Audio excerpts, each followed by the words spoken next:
आणि आता निकाल त्याच्या विरोधात गेल्यानंतर त्याला साथ घालण्याचा प्रकार करताय.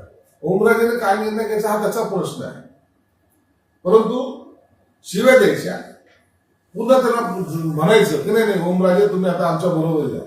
मग परवा दिवशी त्या संजय राऊत त्या बिंडोकाने दिलेली शिवी ही कुणाला होती? कालच्या निकालानंतर नाही म्हणलं तरी की मानसिक धक्का त्यांना बसलेला, म्हणून त्यांना विचार करायला किंवा त्यांनी काही निर्णय घ्यायला निश्चित वेळ लागला.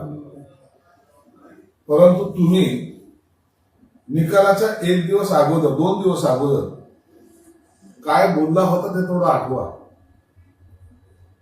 त्याला दिलेल्या शिव्या, कोर्टाची केस मॅनेज केली म्हणत होते, आणि अशा प्रकारचा सगळा त्याच्यावर आरोपाचा जो काही भडीमार तुम्ही केला होता, आणि आता निकाल त्याच्या विरोधात गेल्यानंतर त्याला साथ घालण्याचा प्रकार करताय. ओमराजेने काय निर्णय घ्यायचा हा त्याचा प्रश्न आहे, परंतु शिव्या द्यायच्या, पुन्हा त्याला म्हणायचं की नाही ओमराजे तुम्ही आता आमच्या बरोबर या. मग परवा दिवशी त्या संजय राऊत त्या बिंडोकाने दिलेली शिवी ही कुणाला होती? म्हणून काय निर्णय घ्यायचा हा ओमराजे घेतील ते त्याच्यासाठी मॅच्युअर्ड पण आहे, आणि काय निर्णय घ्यायची याची अक्कल त्यांना आहे. म्हणून आता काय जे काय घडेल ते ओमराजे स्वतःचा निर्णय स्वतः घेतील.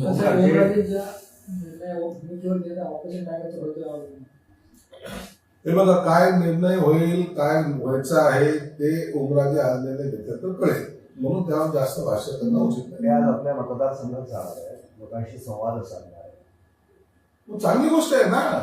ओमराजे जाणं ही चांगली गोष्ट आहे. या धैर्याचं काम म्हणतात, जाणं, भेटणं, सर्वांना सगळ्याचे विचार घेणं, त्यांचं मत काय ते विचारणं, याचे गैर काहीच नाही. मला वाटतं एक चांगला निर्णय त्यांनी त्या माध्यमातून घेतला. काल त्यांनी असं म्हटलंय की मी उद्धव ठाकरेंवर टीका केली नाही, आदित्य ठाकरेंवरती केली नाही, करणार नाही आणि भविष्यातही होणार नाही.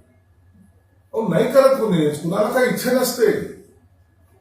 कोणी टीका केलेली असेल त्या 6 खासदारांपैकी कोणीतरी सांगा ना कोणी टीका केलेली आहे. हे त्यांच्या आई बहिणीवर शिवाय द्यायला सुरुवात केलेली, वाटेल ती शिवाय त्यांना देत आहेत. त्यांनी एकाही तरी यांच्यावर टीका केली का? म्हणून सुरुवात हे लोक करतात, सुरुवात कोणत्याही खासदारांनी केलेली नाही. मग जर उद्या त्यांचा जर बॅलन्स सुटला तर ते यांना प्रतिभूत थोडे करतील ना. म्हणून एक मॅच्युअर्डचे लक्षण ज्याला म्हणतात ते ओमराजेंनी सांगितलं की मी बोललो नाही, बोलणार नाही, त्याच्या भविष्यातही बोलणार नाही. आदित्य ठाकरे